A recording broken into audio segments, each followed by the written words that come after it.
This is a free call. We've gotten some phone calls from concerned viewers in the Hawaiian Islands wondering what's happened with Tropical Storm Delilia. Well, here's the latest information that we do have. I have outlined the Hawaiian Islands in through that green shaded or the red shaded area. In the yellow, you can see the coordinates of the storm system: 17.3 degrees north, 155.2 degrees west. Winds now 63 miles an hour. There's a tropical storm warning in effect for the big island of Hawaii. There you can see the storm system is moving towards the northwest at 17 miles an hour. We'll have further details coming up next on CNN's Newsnight. It's 11:59 in the east, 9:59 now Mountain Time, and 8:59 Pacific. Weather update is brought to you by Bridgestone Tires. Bridgestone builds confidence. You got rain, wet, bumps and humps, curves, mud, holes and lumps, all the ruts and rocks that you're up against. You need Bridgestone, Bridgestone confidence. With just a finger's width of tire between you and the road, you need world-class technology, quality engineered to give you Bridgestone confidence. No matter what, it just makes sense. You can't drive today without confidence. Bridgestone confidence.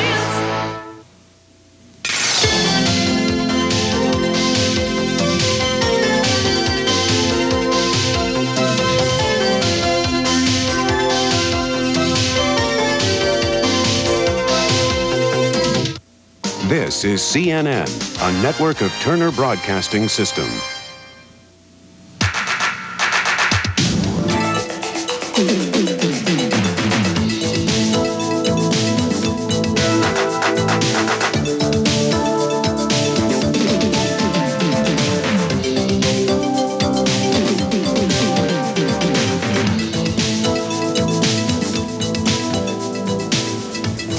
Disaster on an Iowa airfield. A jumbo jet with a dead engine crashes during a desperate attempt to make a landing. We'll have extensive coverage. Welcome to Newsnight here on CNN. I'm Patrick Emery. And I'm Donna Kelley. Federal records show there were past problems with the engine suspected of failing before the crash of United Flight 232. Sioux City officials say 166 people survived and 124 were killed. The DC-10 crashed during an emergency landing at Sioux City, Iowa.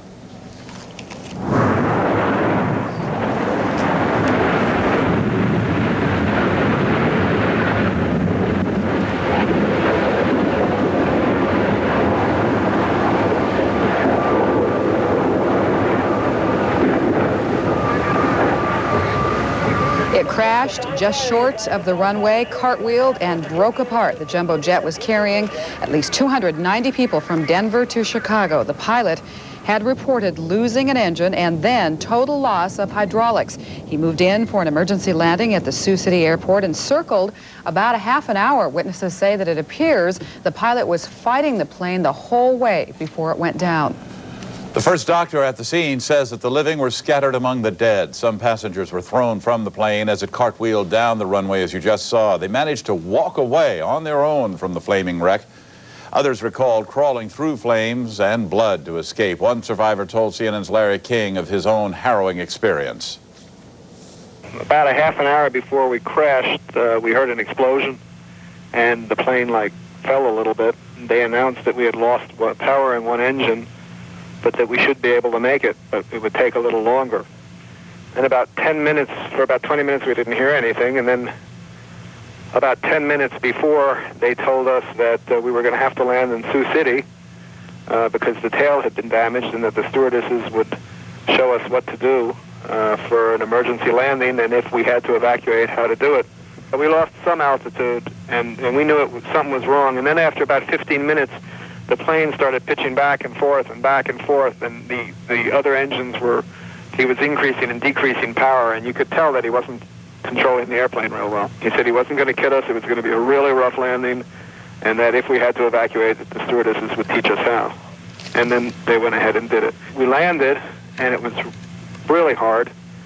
We skidded for a while on our side, and then flipped over, and skidded some more, and finally stopped, and I was hanging upside down. I released my seatbelt, basically fell to the ceiling, which was down now, and looked towards the emergency exit, which was, I was supposed to go out, but I couldn't see anything up there except smoke. I was pretty dazed. I got hit in the head. I got a cut in the head, and I just got done being x-rayed. And so I was a little dazed, but I just walked towards daylight, and about seat 20, which was 7 or 8 seats back, the plane stopped, and I was in the middle of a cornfield, and I just kept walking. You found yourself in the middle of a cornfield? Yeah, just standing in the middle of corn. It was kind of weird. Among those who lived through the crash, the Michelson family, a father, mother, and 3 children. 4-year-old Andy Michelson was carried to safety by his parents. Well, what happened to you today? The plane crashed and it got upside down. The plane went upside down? What do you remember about it? We had to unbuckle our seatbelts. You unbuckled your seatbelt? How did you get out? The back of the airplane. Yeah. And what do you remember seeing around you? Cornfields. What was that, honey? Cornfields. Oh, you saw the cornfields. Also surviving, Andy's 2-year-old sister and a baby sister, along with the children's mother and father, Lori and Mark Michelson. CNN's Jonathan Towers is at the crash site in Sioux City. And he joins us now live with the latest information. Jonathan. Okay, what you're looking at there in the distance underneath those floodlights, this is the crash site. And right now, the National Transportation Safety Board has taken over control of everything that's going on here at the Sioux City Airport. And they have recently had a news conference about a half hour ago. That news conference was conducted by the city manager of Sioux City, Hank Cinda, and he filled us in on a number of details about what's going on here. First of all, he said this evening, United Airlines will be making no statement whatsoever. They are deferring to the National Transportation Safety Board, and they are not saying anything to us at this point either. And he did tell us, though, a few details about what has happened here since this crash. He said that about 100 units of both medical and fire emergency units came here from as far away as South Dakota. And the city manager told us that they all, in his mind, did a super job in saving as many lives as possible. We also spoke to the chief of the fire department, and I asked him, do you think that your work out here was able to save some lives? And he said he was pretty sure that they were able to in putting out the fire and getting people out of the plane and 2 area hospitals. He also, as you heard, updated the figures on who survived. Earlier in the evening, he had thought that it was a smaller number, and now he said that 172 people were taken live from this crash site to area hospitals, and out of that 172, 6 have died. Now, this information, again, comes from the city manager of Sioux City, Hank Cinda. And again, United Airlines not making any statements here this evening. No one of their personnel to be found here at the airport. And that is about all of the hard information he was able to give us. It's Jonathan Towers reporting live, CNN, Sioux City, Iowa. All right, Jonathan, thank you very much. Witnesses tell of the DC-10 hitting the ground in an explosive ball of fire. They say that the plane cartwheeled down the runway, splitting into big sections and what looked like thousands of pieces. They also saw survivors walking away.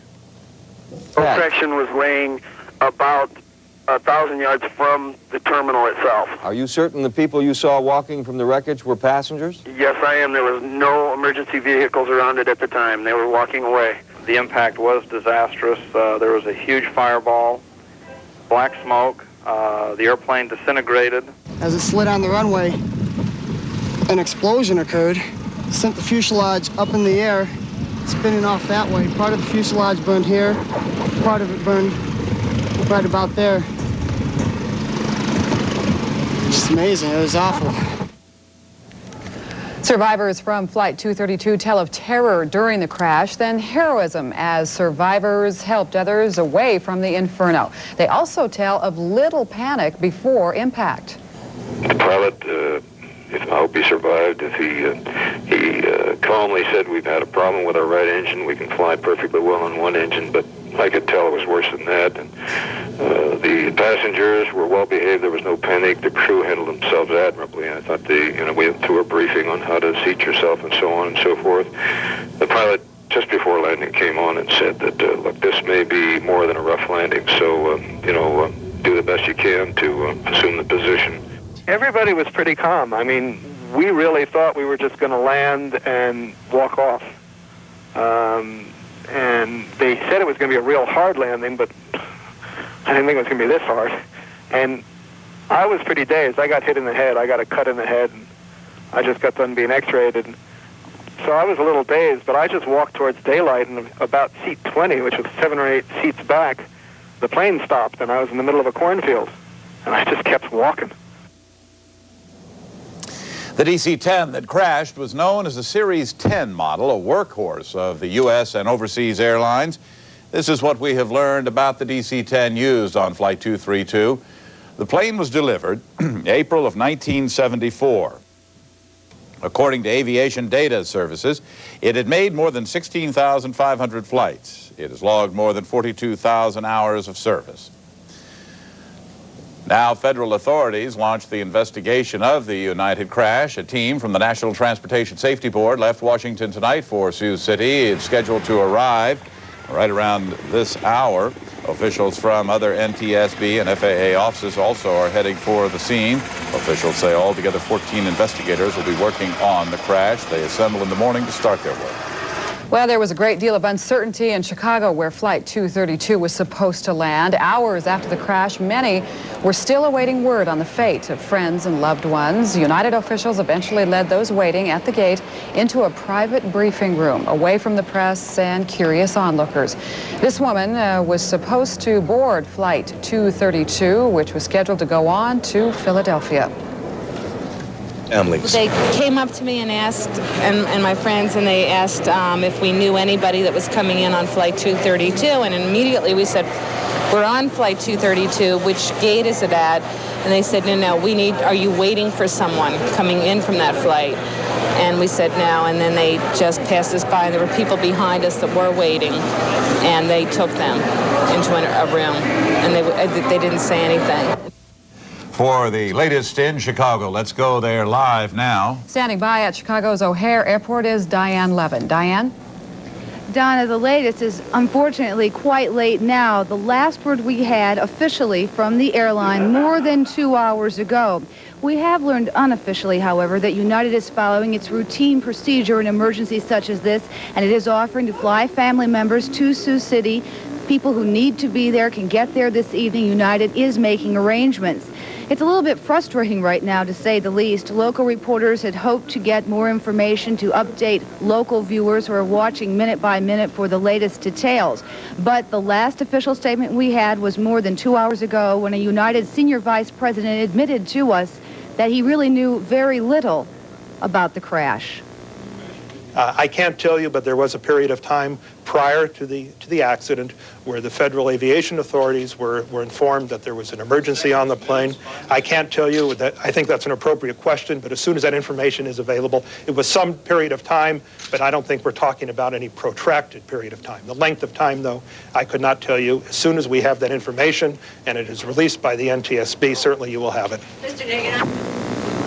We had thought that by now, to be honest with you, we would have had at least 2 more press briefings. That was the forecast a few hours ago when we first met with United Airlines spokespeople here. But we are waiting for them to emerge at least one more time this evening. When that happens, we will carry it live for you. This is Diane Levin reporting live in Chicago. Diane, before you get away, our Jonathan Towers had said, of course, that the airline was deferring to the NTSB at this point. But from your vantage point there in Chicago, have you gotten any idea as to why the airline is slow with coming forward with information? Patrick, that is precisely what we think the reason is. We think that United is trying to stand back to make sure all the appropriate information is released so that there will be no backtracking, as it were, tomorrow morning, tomorrow afternoon. It's obviously a very difficult situation, but because there is so very little known about precisely what went wrong, the investigation may be much more far-reaching than anyone can foresee this evening. Obviously, reporters have asked all the probable questions about sabotage and technical failure, but because United, at least officially, has said nothing in response to those questions, our only conjecture can be they are trying to stand far back, as far as they can, in the shadows, to let another appropriate source be the fountain of information on this emergency. All right, that's Diane Levin reporting to us from Chicago's O'Hare Airport. And, of course, should the airline people emerge, as she says she anticipates, hopes for, one last time this evening, we'll be going there live. As do most air disasters, today's accident focuses new concern on air safety. And it renews many people's fear of flying. And that brings us to tonight's Newsnight 900 poll question, which is simply, are you afraid to fly? If you say yes, you are scared to travel by air, then you want to call 1-900-720-6110. But if you say no, you're not afraid to fly, call 1-900-720-6111. The call will cost you 50 cents. And, of course, we'll have the poll results for you near the end of Newsnight. And we'll continue our coverage of the crash of United Flight 232 in just a moment. We'll be right back.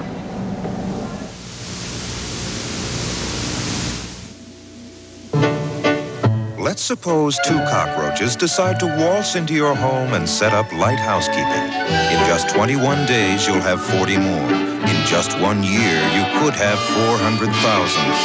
Unless you call Terminix. Terminix technicians use safe, proven methods and EPA-registered materials to solve your toughest bug problems. We guarantee it. No ifs, ands, or bugs. Terminix. Call now for free pest inspection. This year, 90 million people complained about the weather. 10 million complained about waiting in line. 60 million complained about their bosses. But according to J.D. Power's latest survey of new car owners, there were fewer complaints about the Nissan Maxima than any other car, which makes the Nissan Maxima the most trouble-free car sold in America, and leaves Maxima owners free to complain about more important things. Subscribe to the Sporting News. You'll get 29 issues delivered to your mailbox for 4 payments of only $4.99. Call now 1-800-257-1257. That's 1-800-257-1257. The Sporting News. What in the world's going on this morning? Good morning, and welcome to CNN's Early Bird News. This morning's top... CNN's Early Bird News at 5:30 Eastern, weekday mornings. The plane that crashed today was a DC-10 jetliner manufactured by the McDonnell Douglas Company. It's had a troubled history, and today's crash is not the first time a DC-10 has gone down. CNN's Mark Leff reports. McDonnell Douglas's 3-engine jumbo jets have had a troubled history since the first DC-10 flew in 1971. The company says it built 445 of them between 1969 and 1983 and had to make some changes along the way. In March 1974, near Paris, all 346 people on a Turkish Airlines DC-10 died when a cargo door popped open and a floor panel cut through the hydraulic lines underneath the passenger compartment. McDonnell Douglas rerouted those lines on its other DC-10s. 5 years later in Chicago, a cracked pylon on an American Airlines DC-10 caused a wing engine to rip off as it was leaving O'Hare Airport. The engine ripped through fluid and electrical lines in the wing. 275 people were killed in that accident, 2 of them on the ground. The cause was apparently a cracked engine pylon. The effect was a Federal Aviation Administration order grounding the entire domestic DC-10 fleet until the problems could be fixed. One former NTSB investigator sees a similarity with Wednesday's crash. The engine didn't just stop, it exploded and had debris that evidently penetrated some hydraulic lines and bled the hydraulic fluid out. After the 1979 Chicago crash, the manufacturer mounted a multi-million-dollar public relations and advertising campaign to try to restore confidence in the aircraft and generate new business. The same skill and technology goes into the DC-10, one of the most thoroughly tested airliners ever built. In 1982, a World Airways DC-10 slid off the runway after landing at Boston's Logan Airport. 2 people disappeared when the plane broke apart in the water. The problem wasn't the plane's braking system, but the slick, icy runway, as another pilot had reported a few minutes earlier. But other more recent problems led federal officials last year to begin ordering tighter standards for DC-10 brakes. In 1987, McDonnell Douglas warned all of its customers to check for cracks in horizontal stabilizers of older DC-10s.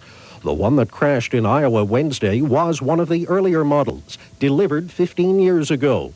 But the former NTSB investigator doesn't think mental fatigue was a problem. It wasn't a structural failure of the aircraft itself. It had integrity right to the moment it hit the ground.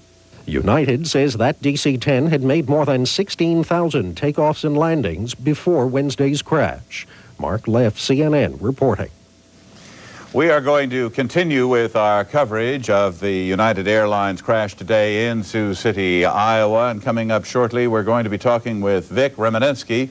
He is the regional director of the Aircraft Mechanics Fraternal Association. He has worked on this DC-10 aircraft, and we will find out as much as we can about what might have happened with this plane today, right after this.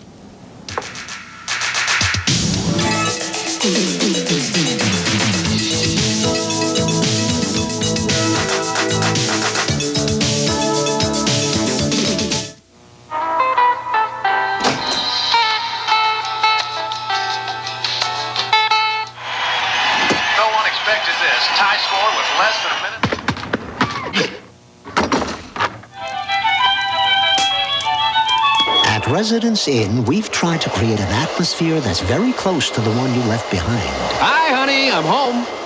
Have we gone too far? Residence Inn. People who travel for a living live here. Я вижу ее! Я вижу цель! Sarge, I got 2 fighters. No, they're scrambling 3. -4. Heading 240. Korean Air 007. They're chasing them. Whatever it is, they're chasing them. Запустил. Original movies. The biggest, the best. Nobody brings them home like HBO. In a world where it's difficult to distinguish one luxury car from another, one of them manages to set itself apart. The Range Rover. You'll undoubtedly be seeing these exceptional vehicles on the road. Or maybe not.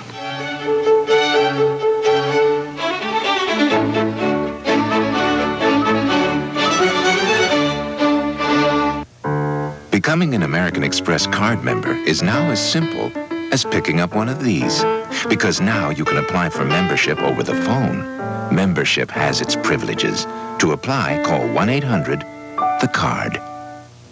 He was Othello, Heathcliff, Hamlet, and the greatest classical actor, director, producer of his time. This week's People remembers Sir Laurence Olivier, the legend who will ever be with us through film and memory. People, that's what we're all about. With us now in Atlanta to discuss today's crash is Vic Remenensky. Mr. Remenensky is the regional director of the Aircraft Mechanics Fraternal Association. He has worked as a mechanic on the DC-10, and we invited him here tonight to try to shed a little bit of light on what might have happened and a little bit about how this particular airplane works. And before we got started here, you said to me that a total hydraulic failure almost seems impossible with what you've heard of what has happened thus far. Well, all the jumbo jets, they're so large and the flight surface is so large and that you have to have hydraulic power to operate them. Sure. It's physically impossible for a human being to do it. For the pilot then is moving, so that people know what we're talking, moving the flaps, slats, ailerons, elevators, rudder. And the redundancy that they build into the system because you have to have hydraulic power to control the airplane. And how much of a redundancy is there? Well, on this particular airplane, each engine has got 2 hydraulic pumps. So it's 6 mechanically driven hydraulic pumps. There's 2 electric driven hydraulic pumps. There's a backup hydraulic pump that's operated by an air-driven generator in the event you have complete electrical failure of the 3 engine generators, and also there's an additional generator that operates off an auxiliary power unit if you had complete electrical failure.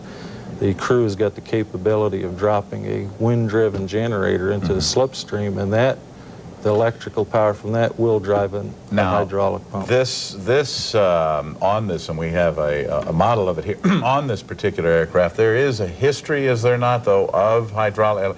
Is a lot of the stuff you're talking about newer additions to these planes as they go through overhaul? Well, this airplane basic design hasn't changed. Of course, there's been changes over the years to make it better, but it's a tribute to the engineering in this country to build the airplanes the way we do, as reliable as they are, and the technicians that work on them every day to keep them going. They're very, very complicated, and there are very few people that could say they're expert in any one particular airplane, because but indeed, has this one had, there is no question that this is the first one to go down in 10 years. That's thousands and thousands of hours of takeoffs, landings, flights in use, but still, does this one, more than many of the other reliable planes in America's fleet, have more of a hydraulic problem? I would say not more than any other aircraft in flying today. It's a very reliable airplane. It's proved itself over the years. And when you have, I think there's something like 6,000 commercial airliners flying in the United States every single day, I'm sure that the end result somewhere down the road will be a multiple of failures coming together at the same time. There's no one thing that can bring down a large commercial airliner today. They're just too redundant. You now, in fact, we have frozen a frame. It's not really. We really shouldn't, and yet the temptation is so strong to speculate. Now, this is a. Let's talk about what we see here. We've frozen a frame from the video that we received. This was shot by a local television station as the plane was actually coming in, and you wanted to point out that it's difficult to see, but that the rear engine was intact. Well, you could see the rear engine intact on the vertical stable, just below the vertical stabilizer. The rear engine seems to be intact. As blurry as it is, it seems to be all in one piece, and it's still attached to the aircraft. So it's really difficult to say if that engine was running or not, but physically it was on the airplane. All right, there. Now we have the video actually moving. Well, again, as I say, it's difficult to ask you to speculate on what happened, but as you say, with a whole series of failures then having to come together at once to cause this, what would those failures have been? They're saying clearly that the hydraulics were out based on what the pilots had said. And that's hard to understand because there's three separate systems, segregated hydraulic systems. What would have to happen to take all three out? You'd have to have a multiple failure. Meaning what? You'd have to have a rupture in all of the three systems to lose hydraulic power. Would an explosion in this second engine, could that do that? Could that take out the entire? I don't believe that the design of the aircraft was such that one single failure of an engine could take out the other two systems. It was in, what was it, in 1979 when a similar plane, different airline, the left engine actually took off and left the plane, causing it then, of course, to lose hydraulics. In that particular instance, they didn't have a complete hydraulic failure. What happened was the engine came over the top of the wing and ruptured the hydraulic lines in the leading edge of the wing, causing the slats on the left-hand side to retract. They still had hydraulic power. The ones on the front of the wing. Only because the pressure wasn't trapped, because the lines were ruptured, the pressure wasn't trapped, the air pushed the slats back on the left side, causing a dissymmetry and lift, and they were so low to the ground it was hard to correct for it. But even at that point, they didn't have a complete hydraulic failure. We want to thank you for coming by. It's difficult, again. We just wanted to get a little more information about this particular plane, and you've given us that. Our guest has been Vic Remenetsky, the Regional Director of the Aircraft Mechanics Fraternal Association. Thanks for being with us. Thank you, Pat. And we'll be right back in just a moment. Rudy's Air Conditioning. Rude. From her coastlines Across her rivers, to her highest altitudes, dependable Ruud heat pumps keep America cool. With a proven record for high efficiency, nothing beats a Ruud.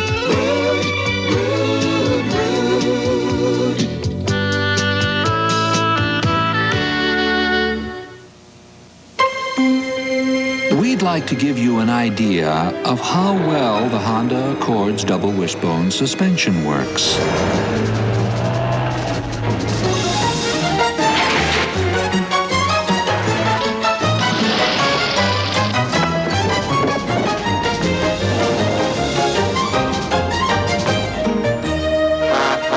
Just a rough idea.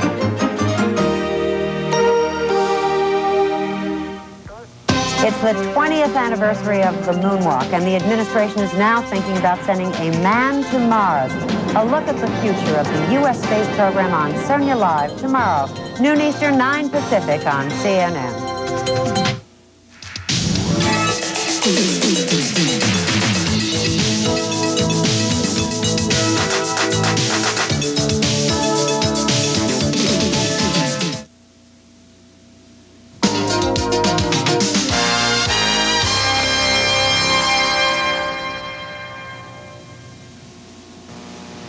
I want to be trim. I want to be trim. I want to be trim. The first step in becoming trim is wanting to be trim. Then you need guidance and encouragement, plus easy, mouth-watering recipes. Weight Watchers magazine can provide all these things. Weight Watchers magazine explains how you can prepare delicious low-calorie meals. You'll find articles on improving your appearance with easy, sensible exercises, fashion tips, beauty secrets developed just for you, and much, much more. And every issue of Weight Watchers magazine has easy-to-follow 7-day menus for great-tasting food. So go ahead, subscribe to Weight Watchers magazine right now. Call 800-257-1257 for 12 issues of Weight Watchers magazine, only $14. That's 40% off the cover price. You'll also get free our expanded dining out calorie guide that includes fast foods. Call 800-257-1257 now. This is CNN, a network of Turner Broadcasting System. Checking the latest on the crash of United Flight 232, city officials from Sioux City, Iowa say more than half of the nearly 300 aboard survived the crash.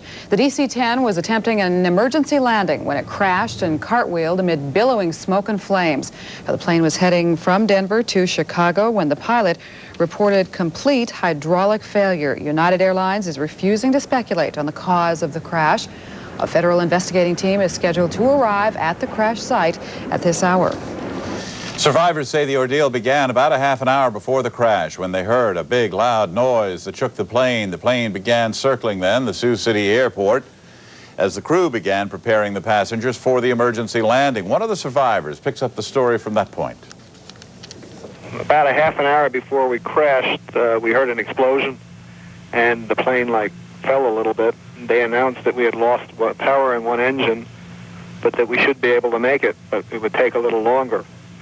And about 10 minutes, for about 20 minutes, we didn't hear anything. And then about 10 minutes before, they told us that we were going to have to land in Sioux City because the tail had been damaged and that the stewardesses would show us what to do for an emergency landing and if we had to evacuate, how to do it. And then they announced 4 minutes before that it was 4 minutes to landing and then told us to brace ourselves. And the next thing I know, the world was basically turning upside down. We landed, and it was really hard. We skidded for a while on our side, and then flipped over and skidded some more, and finally stopped. And I was hanging upside down.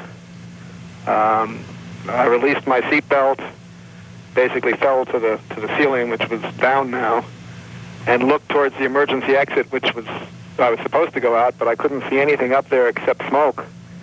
So I looked towards the back of the plane, and there was daylight there, and I just climbed over the debris and all kinds of stuff. Hi. How did the